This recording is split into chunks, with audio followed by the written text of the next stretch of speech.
welcome back. Let's start today.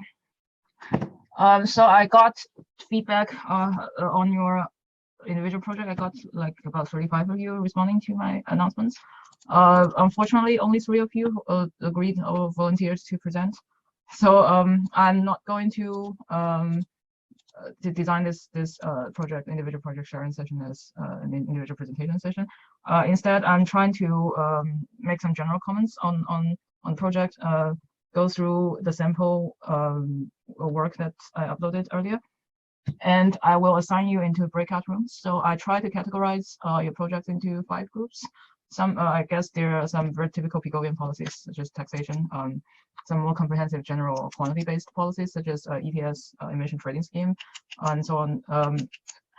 There are policies specifically targeted at the automobile sectors, include all aspects of automobiles, car policies, I call them. So I group them into one discussion room as well.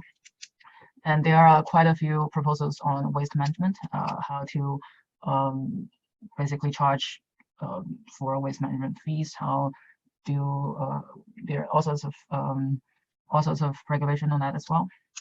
And there are about 3 or 4 empirical projects. I will try to assign you into a group.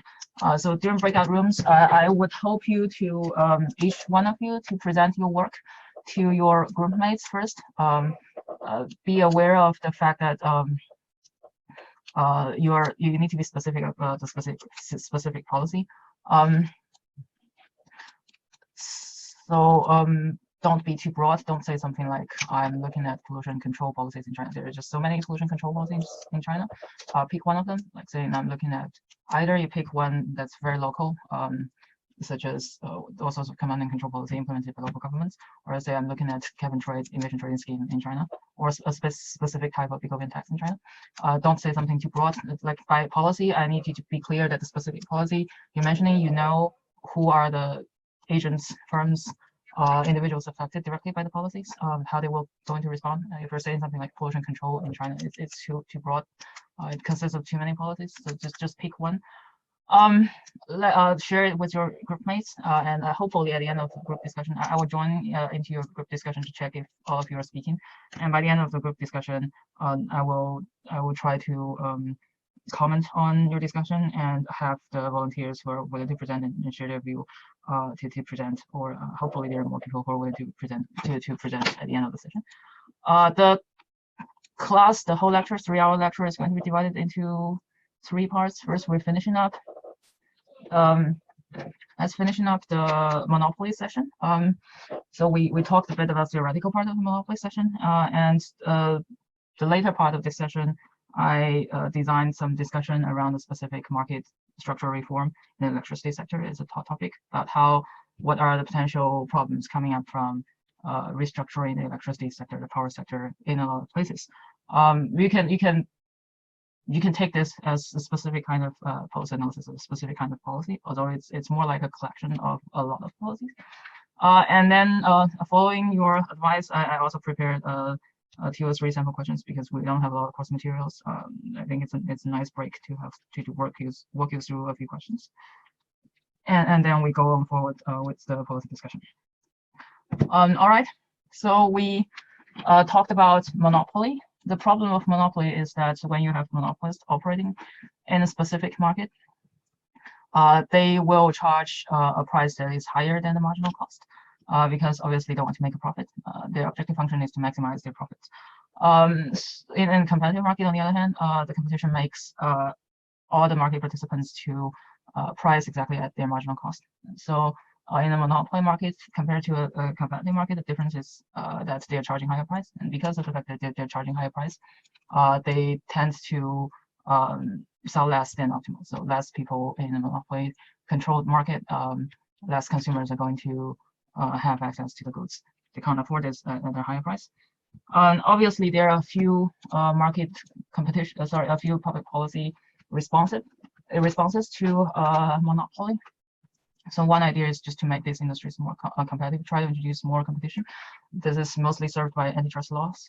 So antitrust laws typically would monitor industries, where some firms are just becoming too powerful and might have the potential of setting prices, or several powerful companies in this sector joining together, forming some kind of cartel, and try to control the market by setting the price higher than the marginal cost. The second is regulating the behavior of monopolists. So suppose you're dealing with a monopolist, and you could directly, so instead of bringing new competitors, antitrust law, one idea you want to monitor the big players. When they get too big, you try to break this company into several smaller companies to make sure that you're truly breaking them up to make them competing with each other. Or you would also prevent some big firms from merging into each other. We want to prevent merger and acquisition between firms that are already pretty big, and after they merge, they will become the controller of the market. So the second sort of policy is that you don't want to change the market structure up, but you can directly communicate to the monopolist, say that, guys, you should charge a price that is lower.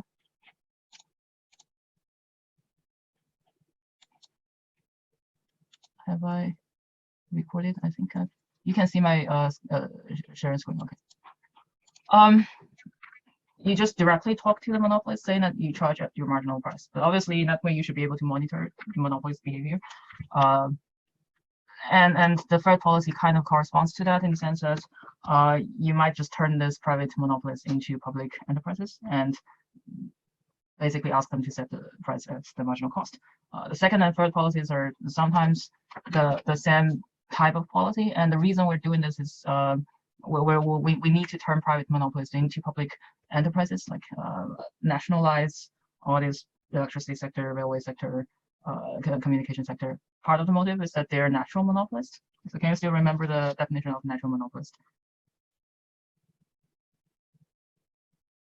Is it when they have better economies of scale?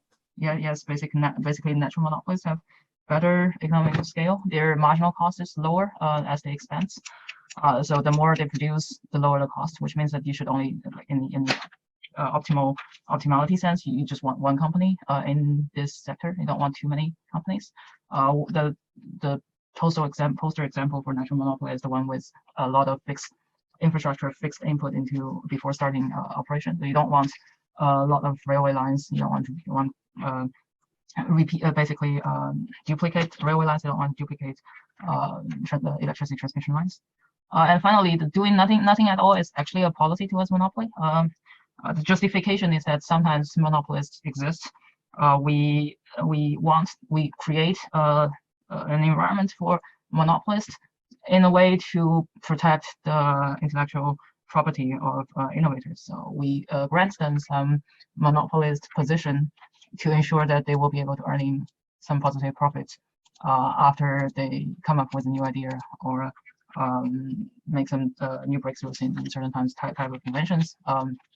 Obviously, there is a balance between encouraging firms to innovate, to try different things, to break into new areas, and the fact that guaranteeing them the monopolist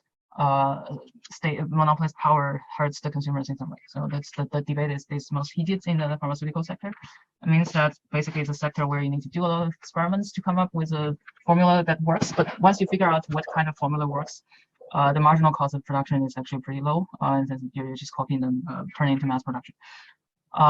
So that's a typical sector that, in order to make these pharmaceutical companies willing to innovate and willing to try new things, you should make sure that they earn some profit. They're able to price above their marginal cost to cover the initial upfront cost of R&D. But on the other hand, you need to balance the need of the patients for these medicines. So that's so much for as a recap of the monopolist session. A typical natural monopoly example is the electricity sector, pretty much in all the countries.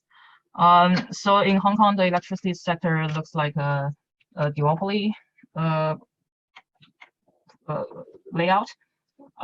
You can call this a duopoly, or you could say these are two monopolists occupying each part of the city.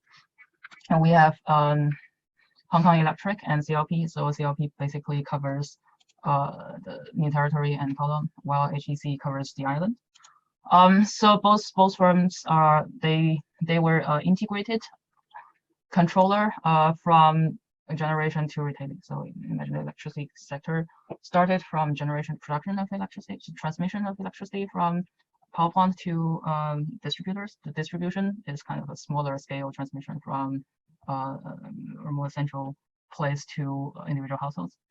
Retailing is basically how the company decides to charge the consumers. There could be different pricing plans. So the situation for Hong Kong is basically one company is taking care of all the 4 steps. So it's an integrated monopolist. And both companies are kind of follow what we call the rate of return management. So the schemes permits both companies to earn 10%, 9.99% return annually on their fixed assets. I forgot. I need to update the number. The contract kind of ended in 2018, but it's generally a rate of return means that the companies are guaranteed a positive return of 10% every year. It doesn't have to do anything. It is guaranteed by the government to charge whatever price they want to charge in order to guarantee this plan, subject to some bureau discussions. So there are basically this return needs to be presented for public consultation. So the company has to justify all the pricing decisions if it's made, why we need to raise price in order to cover our costs and to ensure the return. But the return is pretty much guaranteed.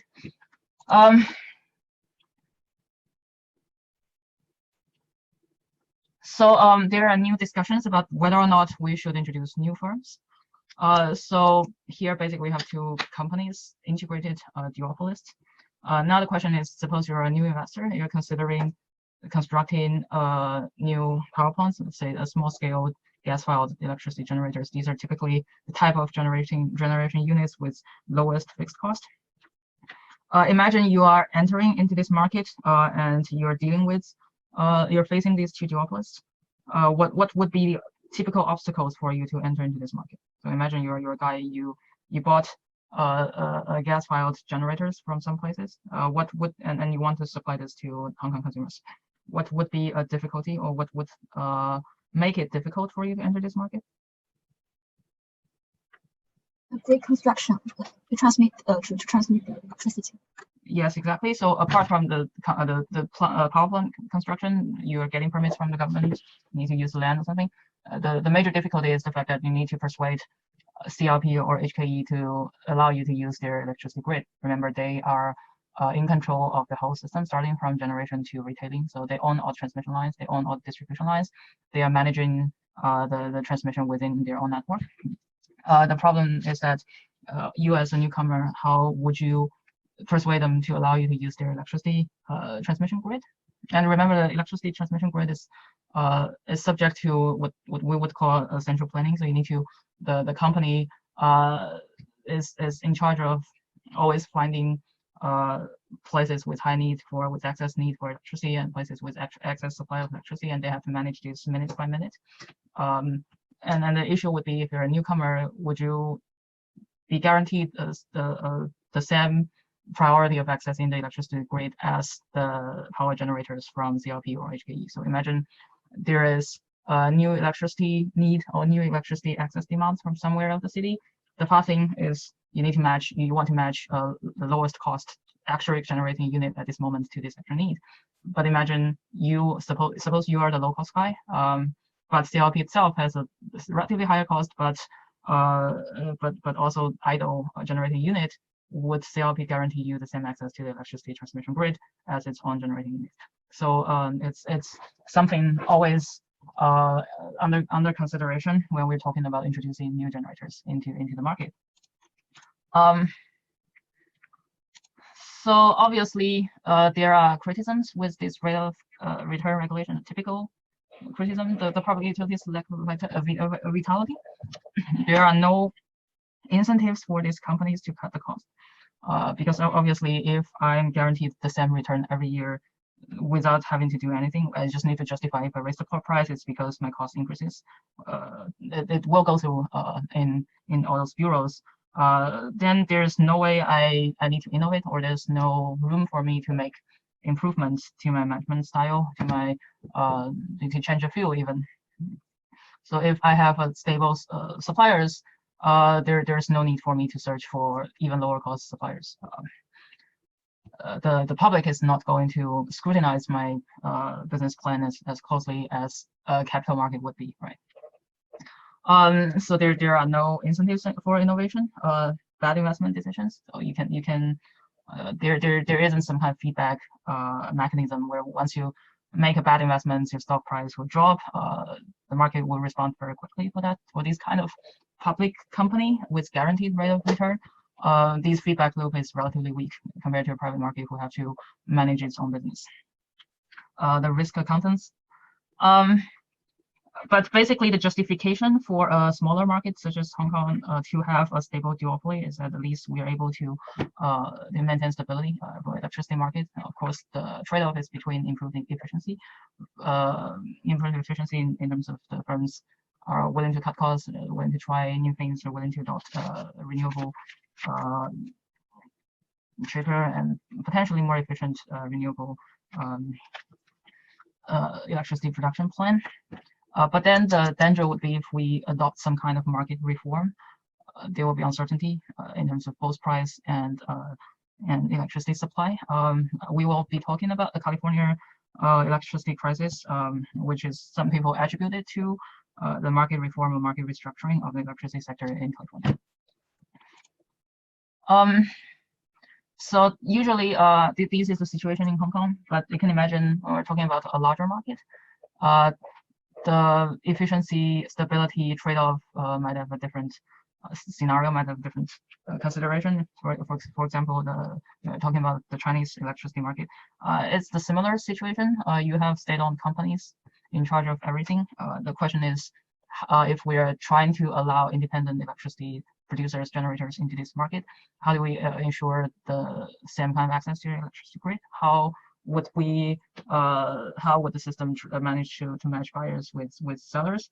Would the reform introduce extra uncertainty? Would the reform basically increase by introducing extra uncertainty? What we mean is basically increased price volatility. So these are the things that are pretty much open to debate, and will be interesting to see what happens next. Because obviously electricity market restructuring is currently something that the Chinese government has been pushing for, but obviously it's a big sector with a lot of vested interests. So some understanding, some lessons from other kind of markets are necessary, are useful. So typically, when you start to think about breaking an integrated electricity monopoly into several parts, the idea is that it's not just a monopoly in one market, it's kind of a monopoly in 4 markets. There are generation, transmission, distribution, retailing. The question for you would be, suppose this is the vertical integration of 4 sectors: generation, transmission, distribution. We can combine transmission, distribution, and retailing. Which one or two of the 4 sectors do you think should be privatized more than the others? The idea for restructuring would be we just think about the 4 functions for integrated sectors. We can say for one sector we allow one firm to control for everything, but for the other sector we allow access. We allow the entry of private firms, or more. We want to introduce more competition. Distribution companies should have more privatized. Why is that? Because we need to standardize and guarantee the quality of electricity transmission, the beginning part, like the generator or cell transmission to guarantee the stable electricity transmission to households and industry. But for the distribution companies, we can keep the market to be competitive, to keep the electricity price low, and to make the market more preferable to the consumers. Yes, indeed. So the idea would be, we know that the reason we have monopoly in this sector is because of natural monopoly features. So which part of these sectors have the biggest economic of scale? I guess the answer would be transmission, right? You have this whole infrastructure set up, and you don't want different parties to operate different parts of the infrastructure. You don't want to say I have 10,000 firms, or sorry, I have 100 firms operating different part of the electricity grid. That's going to be a nightmare. You want one company, or you want one government body, one operator to operate the whole transmission services, the transmission infrastructure. But other than transmission or distribution to a lesser extent, it's possible that we allow more generators into this market, or we allow more retailers into this market. Thinking about what changes could we have with the generation sectors. So suppose new electricity generation units are introduced at lower cost. they introduced some kind of competition to existing electricity generating units. The existing electricity generating units will realize that it has to cut costs. It has to find innovative ways of cutting costs, of finding alternative fuel in order to stay in the market. So that's part of the generation side. And on the retailing side, what the retailers are doing is they're buying electricity from the grid, which alternatively come from the direct producers. But they're on one hand, they're buying this from the grid and selling them to households. They could have adopted various type of pricing scheme, right?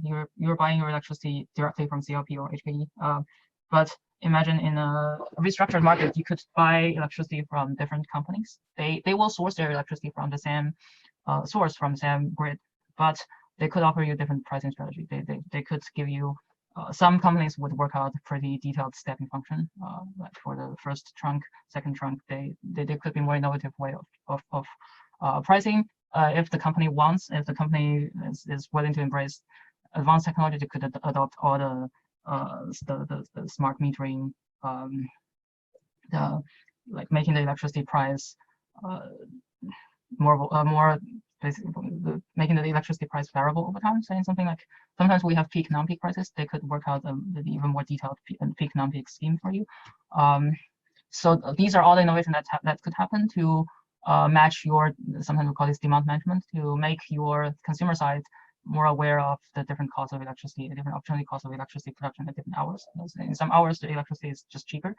And during some hours, electricity production is more expensive. That largely depends on, so if you have a large share of renewable energy into this sector, the sunny hours, the windy hours, you have much cheaper electricity production cost. And suppose the demand side, the retailing side is flexible enough, the company could offer you the plan that if it's possible for you to just bundle your intensive electricity use hours into these low-cost hours, you could get a much better offer.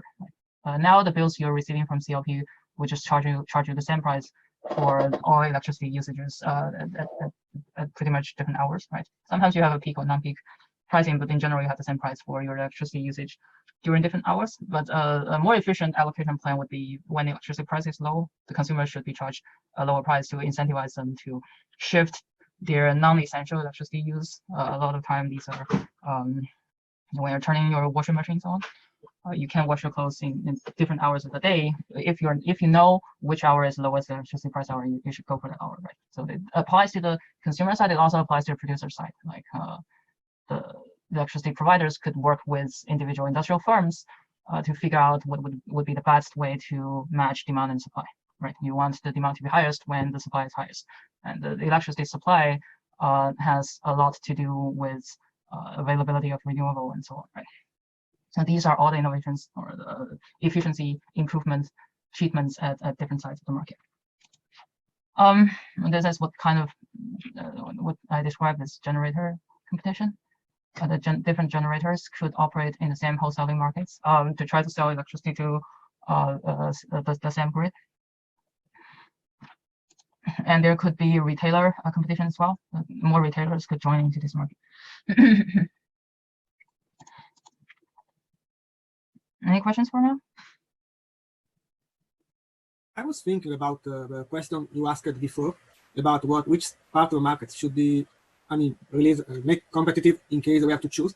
And I was agreeing also with what Du Yi said, that distribution could be a good option, because if the customers can choose, they will be able to influence all the steps ahead until the generators to make improvements.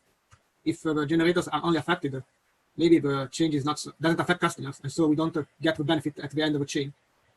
As customers, so the point I'm making about retailing market is that the retailers could, with more information and more incentives, to benefit from improvements in efficiency in this market, would try to understand the need of customers better and try to make customers respond to price changes better.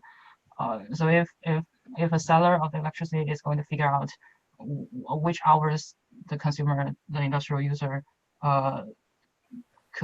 will be in more higher demand for electricity, or what kind of electricity usage is most flexible for these users, they should be able to charge lower prices for these more flexible uses. So trying to persuade the users to say something like, if you choose to reload your intensive electricity use hours to the hours where the prices tend to be lower, I will charge you lower prices, right? Yeah, I was thinking also about pushing the transmission and other parts to reduce the prices as well, because they want to be more competitive. Yes, the transmission is hard because obviously the transmission has economic of scale, right? The more companies that join, the larger the electricity grid, the wider the electricity grid could cover in terms of demand and supply, the more efficient it will be, because the electricity market is a very special market in the sense that you have to match demand and supply at every minute. Otherwise, there will be a blackout. So when you have shocks at both demand side and shocks at the supply side, and the market is larger enough, the shocks will be averaged out, right? So if you have a lot of solar, a lot of wind, the sunny hours will be the hours where the productivity for wind generators are low, and vice versa. So you have all sorts of different generators whose production's plan will be different. Then you kind of average out some supply shocks. That's also part of the reason we want one bigger electricity grid instead of several different electricity grids. Yes.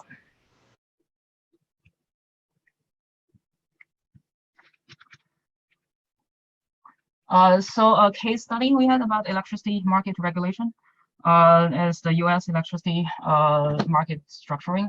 Sometimes they call this reforming, sometimes they call this restructuring. Before the restructuring, the electricity market in the U.S. pretty much looks like all the integrated monopolist electricity market. The company, the public sector, the electricity sector has rate of return regulation. They are able to change their prices only under conditions that the rate of return is either too high or too low. So sometimes the regulatory body in the U.S. electricity market is sometimes we call State Public Utilities Commission. So this commission utility is typically integrated. Sometimes we call this integrated monopoly, starting from generation, transmission, retailing. We call them a utility. Public utility commissions pretty much regulate the utilities about their rate of return. There are additional regulations about interstate transmission. So basically, how do we bring two monopolies from different markets together and make sure that the electricity gets transmitted between utility boundaries, between state boundaries, all that sort of things. So it's pretty much a different separate markets, but they are overseen by a higher body, and there are transactions done across different utilities. This is typical structure. We have a utility A that managed several generators, several substations, a control center, several substations, distributing electricity to its customers in this specific territory. We have utility B, utility C. They operate in special submarket, and we have some higher bodies to manage transmission of electricity between the boundaries. But these transactions are not that constant and frequent. There are third-party generators, but the role of third-party generators are just your private investors in the electric sector. You just put up some money, buy some generating units. You want to join the market, it's possible. You just need to negotiate with these utilities about using their electricity grid, figure out like how much I need to pay you using the grid, what kind of price are you going to offer, how do I join? You just work out with these utilities individually. Right, that's the structure of the traditional utility. The government had the view that would it just be better if we try to break up this integrated utility into several sectors. We group all the generators in the generation sector. We kind of nationalize, or let's say make the transmission sector centralized and government owned, and then we allow the retailers to enter into each other's market. So originally retail territory A is pretty much managed by utility A, but now we should be able to allow them entering each other's territories, offering different pricing plans. That's the basic story about electricity restructuring. The important components of structuring is, first, we need regulation on the transmission networks. we at least we need some responsible government body or independent responsible government body to take control of the transmission. They were controlled by the utilities themselves individually, and now we're bringing them together. Imagine there are a lot of technical details to be sorted out. How do we kind of manage this transmission network? You need to allow free entry of unregulated electricity plants. Suppose you want to enter into this market, there shouldn't be regulatory obstacles for someone who are willing to produce electricity, to generate, trying to make a profit out of the electricity generation sector from entering into this market, and allowing competition in the retail market as well. So that's the US restructuring exercises. Now, there are the darker areas are where states experiencing restructuring in the electricity market. Remember, restructuring means that you are breaking up integrated monopolies, integrated in monopolist utility industry part, and you try to make the generation part a larger market, the retailing part a larger market, and then try to nationalize or set up an independent control center, integrated control center operating over the whole electricity grid, covering the territory of all these three utilities. As part of the reason when I'm saying in Hong Kong, maybe the improvement in efficiency from restructuring is limited in the sense that we just have two utilities. When you're trying to merge them into one, you have the competition from two utilities and against from trade from two utilities. It will be less obvious than suppose we have 10 utilities and they operate very different type of generation of generators. Some have fossil fuel generators, some have solar generators, some have wind generators, some have even other modes of generators. So the gains will be larger when the participants or the competitors are different, and so on and so forth. So what might change at power plants? So imagine you are a power plant, you're part of generators, entering from a traditional utility picture into a restructured electricity sector. How would your incentives to change and your behaviors to change?